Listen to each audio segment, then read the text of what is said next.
بسم اللہ الرحمن الرحیم۔ شروع اللہ کے پاک نام سے جو بہت مہربان اور نہایت رحم کرنے والا ہے۔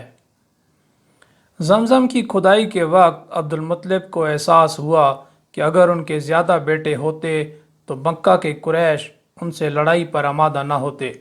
چنانچہ انہوں نے دعا کی کہ اگر رب ان کو 10 بیٹے عطا کرے تو وہ ایک بیٹے کو اس کی راہ میں قربان کر دیں گے۔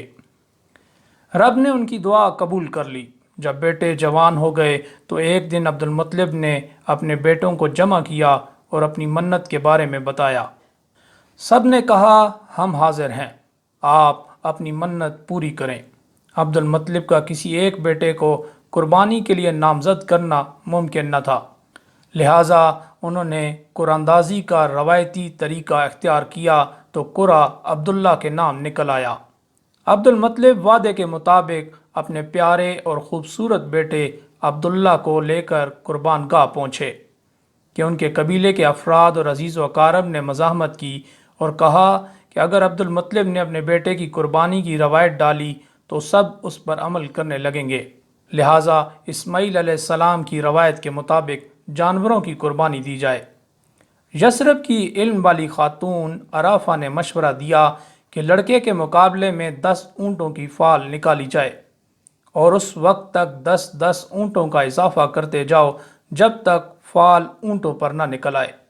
عبد المطلب نے اس مشورے پر عمل کیا اور جب عبداللہ کے مقابلے میں اونٹوں کی تعداد 100 ہو گئی تو فال اونٹوں پر نکل آئی۔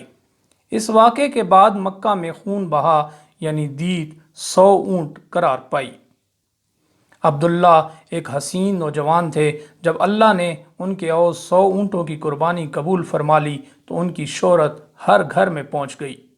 عبداللہ کی شادی قریش کے معزز خاندان بنی زہرہ کے سردار وہب بن عبد مناف کی صاحبزادی آمنہ بی بی سے ہوئی۔ اس وقت کے رواج کے مطابق عبداللہ نکاح کے بعد 3 روز تک سسرال کے گھر رہے اور چوتھے روز دلہن کے ساتھ اپنے گھر آ گئے۔ ایک سیرت نگار کے مطابق عبداللہ قریش میں ایک تابندہ نور تھے اور سب سے زیادہ خوبصورت تھے۔ قریش کی عورتیں ان کے دام محبت کی اسیر تھیں اور قریب تھا کہ ان کی محبت میں ہوش و حواس کھو بیٹھتیں۔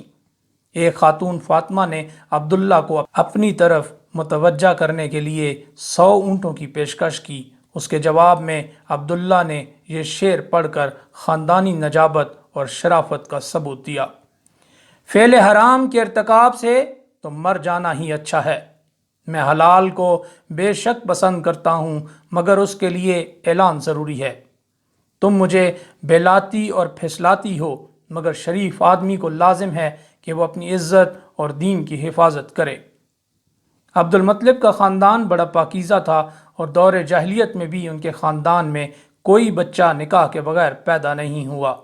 ابن اسحاق کے مطابق عبد المطلب نے اپنی بہو آمنہ کے بارے میں یہ شعر کہا: تعریف بزرگ و برتر خدا کے لیے ہی ہے اور میں اس کا شکر گزار ہوں کہ اس نے مجھے بنو زہرہ کی سفید چہرے والی خاتون بطور بہو عطا فرمائی۔ آمنہ بی بی نے بیان کیا کہ جب وہ حاملہ ہوئیں تو انہوں نے خواب میں دیکھا کہ وہ رسول اکرم صلی اللہ علیہ وآلہ وسلم کو جنم دیں گی جو سردار عالم ہیں۔ جب وہ مولود ہوں تو یہ الفاظ کہنا: میں اس مولود مسعود کو ذات واحدہ کی پناہ میں دیتی ہوں تاکہ ہر حاسد کے شر سے محفوظ رہے۔ شادی کے چند ماہ بعد حضرت عبداللہ ایک تجارتی قافلے کے ساتھ شام گئے، واپسی پر بیمار پڑ گئے اور وفات پا گئے۔ اس وقت ان کی عمر 25 سال تھی۔ آمنہ بی بی جوانی میں ہی بیوہ ہو گئیں۔